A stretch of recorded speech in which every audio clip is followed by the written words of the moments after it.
Assalamualaikum warahmatullahi wabarakatuh. Terima kasih. Saya Mahmud, SHMHCLA bersama Ibu Elida Neti, SH MH, merupakan anggota dari tim advokasi pembela ulama dan aktivis atau TPUA yang diketuai oleh Profesor Dr. Egy Sujana Masta. Kami ingin menjelaskan kenapa kami menggugat Presiden dengan nomor perkara 266 berkaitan dengan adanya gugatan di Pengadilan Negeri Jakarta Pusat. Yang kami gugat adalah berkaitan adanya perbuatan tercela. Ya, perbuatan tercela itu tercantum dalam pasal 7A Undang-Undang Dasar 45. Kemungkinan daripada gugatan kita sih memang sesuatu yang kecil kemungkinannya diterima. Tapi sebagai tim advokasi dari TPUA dan yang mewakili masyarakat dan rakyat yang menggugat, sebagai kuasa hukum kami berusaha semaksimal mungkin. Karena kalau dilihat sistem ketatanegaraan pasca amandemen Undang-Undang Dasar 45 tahun 1999 sampai tahun 2002, tidak ada lagi lembaga tertinggi yang dimana tidak ada lagi lembaga yang bisa langsung memakzulkan atau seperti kasusnya Gus Dur ya, Abdurrahman Wahid. Ini di era sekarang tidak akan ada lagi. Namun demikian, setelah kalau seumpamanya hasil kita ini diterima oleh pengadilan, putusannya diterima oleh Pengadilan Negeri Jakarta Pusat, itu merupakan rencana kita akan sampaikan ke DPR RI. Ya. Nah, lalu kenapa kita menggugat DPR RI selaku dalam melakukan perbuatan melawan hukum juga? Di mana dalam gugatan pasal 265 nomor perkara 265 ini kita menggugat DPR karena selama ini kita melihat tugas dan fungsinya DPR ini melemah atau kurang gregetnya. Contohnya kita lihat pasca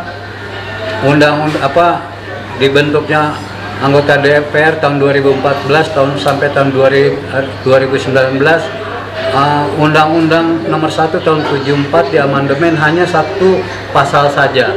Ini kan sangat miris. Lalu periode DPR 2019 sampai 2024 ini begitu mudahnya menerima, seolah-olah DPR itu hanya lembaga stempel, terutama mengenai Undang-Undang nomor 11 tahun 2020 tentang Cipta Kerja, di mana landasan daripada kita membuat satu undang-undang itu pertama adalah landasan yuridis, lalu ada landasan sosiologis, dan ada landasan fisiologis.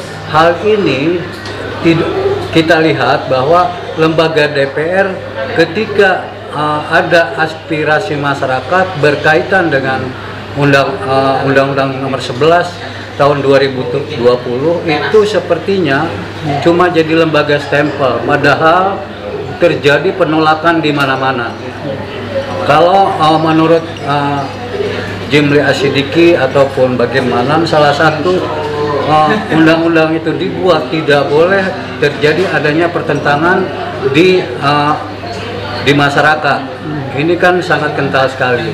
Mungkin itu aja pendapat dari saya. Mungkin ada tambahan dari rekan saya, Bunda Eli. Terima kasih.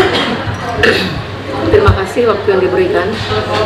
Dalam hal ini, hari ini masyarakat bingung, nggak tahu mau kemana lagi, mau dengan cara apa lagi. Demo-demo tidak dianggap, bahkan terjadi korban. Nah, melalui prosedur hukum dengan mengajukan ini kepada pengadilan, karena sampai kini kita masih yakin bahwa Hukum adalah panglima tertinggi di bangsa ini, dan equality before the law, persamaan hak di mata hukum, nggak ada yang kebal hukum. Secara pribadi, memang Presiden melekat dengan Jokowi tersebut, namun dia manusia biasa, sah dan bisa juga digugat. Dalam hal ini gugatan kita kepada Presiden sudah memenuhi beberapa tahap. Sebelumnya kita sudah mengajukan beberapa judicial review atau segala hal yang sudah kita lakukan kepada DPR.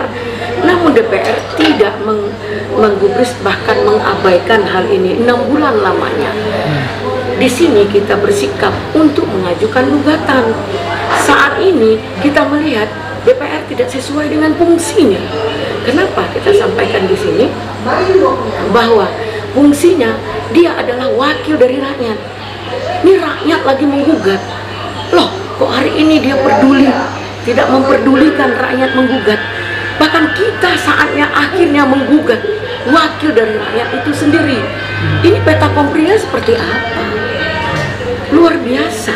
Kenapa? Dalam hal ini DPR saat ini tidak melakukan fungsinya sebagai audit atau sebagai kontrol atau sebagai yang mengayomi jembatan bridge dari pemerintahan melalui masyarakat. Itu sebenarnya DPR. Namun sekarang DPR asal Bapak senang.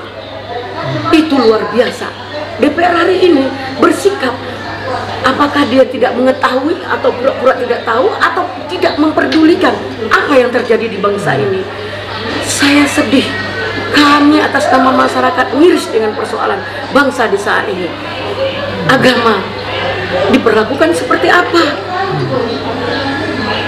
Habib-habib, ulama-ulama.